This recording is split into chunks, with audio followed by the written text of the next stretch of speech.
Welcome to Kenton Teaches. Enjoy the video. You start right away by opening Steam and signing in. Once signed, make sure Steam is fully visible and not only in the tray.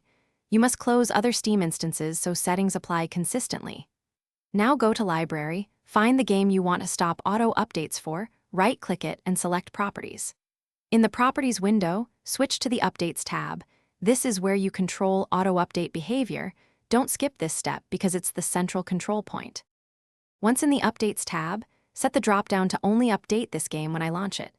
This prevents background downloads, yet keeps updates available when you choose to run the game. If you manage several titles, repeat these per game settings. There's no bulk toggle per library item, so methodically change each one. Also, make sure to check Steam settings downloads to disable automatic updates while Steam is in offline mode, or to set download restrictions. Doing both gives layered control and avoids surprises.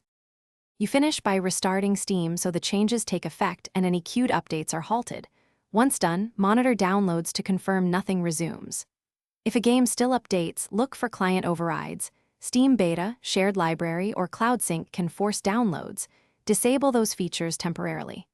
If problems persist, clear the download cache, repair the game install, and check scheduled tasks or platform helpers that may trigger updates. One tip: if all else fails, use offline mode to prevent any automatic downloads while you troubleshoot.